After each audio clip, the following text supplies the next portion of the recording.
Hi guys, welcome to Vidyaveeru academy.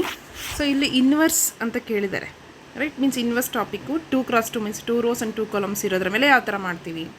So ಇಲ್ಲಿ question ಕೊಟ್ಟಿದ್ದಾರೆ ನೋಡಿ, find the inverse of matrix ಅಂತ ಕೊಟ್ಟಿದ್ದಾರೆ. So we should know that inverse ಅಂತಂದರೆ ಎ ಇನ್ವರ್ಸ್ ಅಂತ ಕರಿತೀವಿ, ಬಿಕಾಸ್ ಇಲ್ಲಿ ಎ ಮ್ಯಾಟ್ರಿಕ್ಸ್ ಕೊಟ್ಟಿರೋದ್ರಿಂದ. ಓಕೆ, ಇನ್ನೊಂದ್ಸತಿ ನೀಟಾಗಿ ಬರಿತೀನಿ ನೋಡಿ. ಎ ಇನ್ವರ್ಸ್ ಅಂತಂದರೆ ಎ ಪವರ್ -1 ಅಂತ. Okay, is equal to formula ಬಂದುಬಿಟ್ಟು adjoint A divided by determinant of A is the formula. Okay, so first ಕೊಟ್ಟಿರ್ತಕ್ಕಂಥ ಈಕ್ವೇಷನ್ ಮ್ಯಾಟ್ರಿಕ್ಸಿಗೆ ನಾವೇನು ಬರೀಬೇಕು? ಅಡ್ಜಾಯಿಂಟ್ ಬರ್ಕೊಳ್ಳೋಣ. Adjoint A is equal to, ಈಗ ನೋಡಿ ಕೊಟ್ಟಿರ್ತಕ್ಕಂಥ ಮ್ಯಾಟ್ರಿಕ್ಸು 5 2 3 6 ಅಂತ ಕೊಟ್ಟಿದ್ದಾರೆ, ರೈಟ್? ಸೊ ಇಲ್ಲಿರ್ತಕ್ಕಂಥ ವ್ಯಾಲ್ಯೂಸ್ಗಳದ್ದು ಏನಾಗಬೇಕು? Place change. Okay, place change ಮಾಡಿದ್ರೆ ಏನು ಬರುತ್ತೆ? 5 ಇರೋ ಪ್ಲೇಸಲ್ಲಿ 6 ಬರುತ್ತೆ, 6 ಇರೋ ಪ್ಲೇಸಲ್ಲಿ 5 ಬರುತ್ತೆ.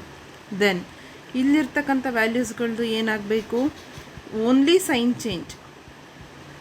Okay, only sign change. So ಹಾಗಾಗಿ +2 ಇದ್ದರೆ -2 ಆಗಬೇಕು, +3 ಇದ್ದರೆ -3 ಆಗಬೇಕು. This is what adjoint A. Okay, next ಏನು ಮಾಡಬೇಕು? ಡಿಟರ್ಮಿನೆಂಟ್ ಆಫ್ ಎ ಕಂಡುಹಿಡಿಬೇಕು. ಡಿಟರ್ಮಿನೆಂಟ್ ಆಫ್ ಎ ಅಂತಂದರೆ 5 2 3 6 ಬರ್ಕೊಂಬಿಟ್ಟು ಮಾಡಬೇಕು. 5 6 30 -3 2 6. 30ಅಲ್ಲಿ 6 ಹೋದ್ರೆಷ್ಟು? 24.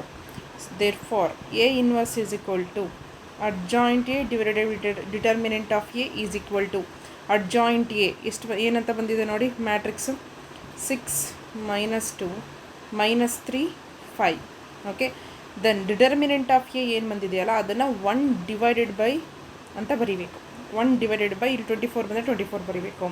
ಇನ್ ಕೇಸ್ -24 ಬಂತು ಅಂದ್ರೂ -24 ಅಂತ ಬರೀಬೇಕು. ಒಟ್ಟಿನಲ್ಲಿ ಏನು ಬಂದಿರುತ್ತೆ ಅದನ್ನು 1 ಡಿವೈಡೆಡ್ ಬೈ ಅಂತ ಬರೀಬೇಕು.